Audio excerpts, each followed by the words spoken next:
Hey horror fans, welcome back to Room 237. Another video for Ho Ho Horror, and I don't know what it is, but it seems like I'm doing nothing but rants this season. This time I'm doing the 1980 slasher film To All a Good Night. Another film I don't own, watched it on YouTube. This movie, when I first started this, I didn't think that the first 4 or 5 reviews, out of all of them, Christmas Evil would be the only one that's not a rant. But anyway, this movie came out in 1980, and they really, whoever distributed this must have had a lot of faith in this movie, because it was released in January. And January is usually the dumping ground for all the crap. Probably why Invisible Man's coming out next month. But Christmas movie in July. And weird thing about this is that this was directed by David Hess. The same David Hess that was the main rapist in Last House on the Left and House on the Edge of the Park. He was also in Swamp Thing.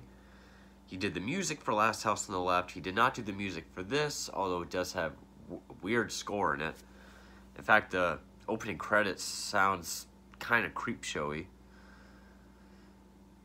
The cover is awfully weird. I mean, almost looks like The Overlook with some weird supernatural face over it. But anyway, so yeah, 1980. The only person in it I recognized would be the star, Jennifer Runyon, who was the girl in the beginning of Ghostbusters that Bill Murray gave all the answers to at the flashcards. And this movie, I think this was the only film David Hess actually directed. And you can tell, because this movie is so uneven with pace, editing. This movie is so sloppy. The first minute, it takes place in this all-girls school, all-girls school in Christmas. So yeah, it's like Black Friday, and plus other elements is like Friday the 13th, but to this movie's credit, it did come out before Friday the 13th. The Calvin finishing school for girls. There's this prank going around where all these girls are chasing this other girl, and she like runs to this balcony, and then all of a sudden it's like she breaks through, and then the next cut is like an obvious dummy just hitting the ground. So it's literally like that's all within the first minute. So this movie really jumps into it. And then we're 2 years later, and the school, everyone's left for Christmas break. There's a small handful of girls left, and they bring their boyfriends over, and they get killed off one by one.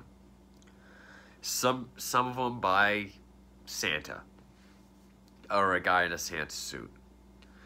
But the tone, it's like the first half hour you get like 6 deaths, and then nothing for like a half hour. And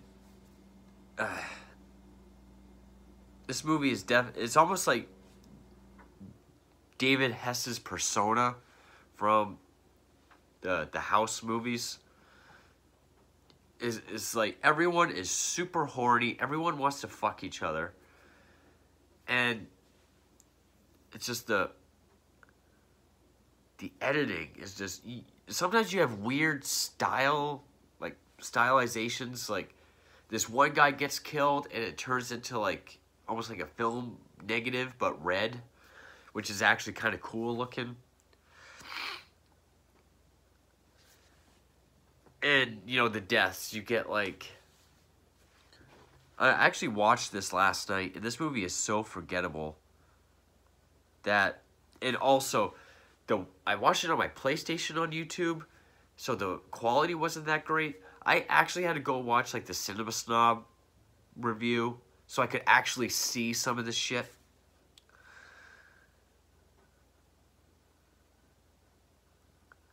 Oh, like they also give their house mother like like milk laced with sleeping pills so she can fall asleep and they can do whatever they want.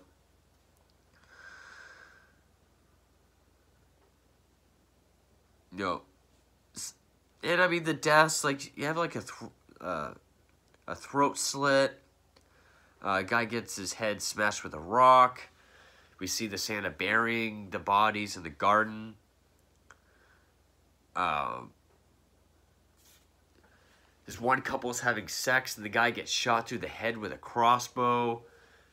He's on top, and the girl's on bottom. She gets decapitated with an axe by someone in like a shining armor suit. And this movie is so obvious who the killer is. It really is. Because there's not many people in the film. And other funny, like, the groundskeeper is this guy who keeps talking about, like, a harbinger of doom. Talking about how something evil is happening. And his name is Ralph. Like, Crazy Ralph from Friday the 13th. And basically the Jennifer Runyon Ghostbusters girl is the only one who, like, is super mousy and innocent. Everyone else just wants to fuck anything that moves. And then when they bring these detectives in, they're obviously David Hess from House on the Edge of the Park. They got, like, the leisure suits with the chest hair and the fro. They try to fuck the students. The lead detective is very touchy. Like touching faces and getting close to the girls that he's interrogating. And his last name is Polanski. This fucking movie. Polanski, 5 years after Roman Polanski did what he did. And it's super, like this movie, it's so obvious not only which character is the killer, but who they are in relation to the other characters. It's obvious that, you know, it's the house mother, because she's the mother of the girl that died in the beginning. What they get you with the twist is that there's two killers. Because one guy wants to start a plane. He's like a pilot. I think it's one of the two detective guys. So he's with this other girl. Like, this girl student. He's trying to, like, hotwire or some shit.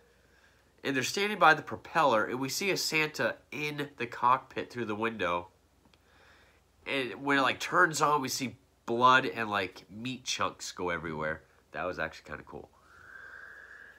And you find out the other killer is Polanski. He was the father. But, again, with the editing, it's like you have Jennifer Runyon. We see the house mother. She's on the balcony. We see the house mother coming up behind her. And there's like this weird like flashback of the beginning. And then all of a sudden, the house mother's just on the ground.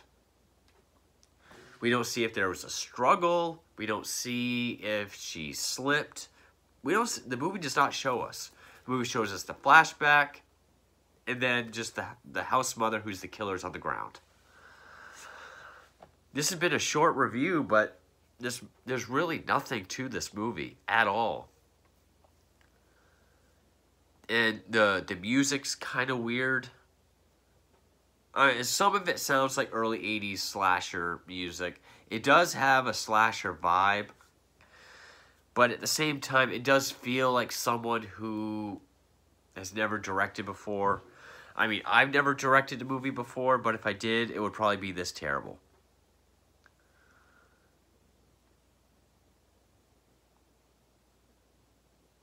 Which, I mean, we also see the house mother kill a girl with wire. Or kill someone with wire.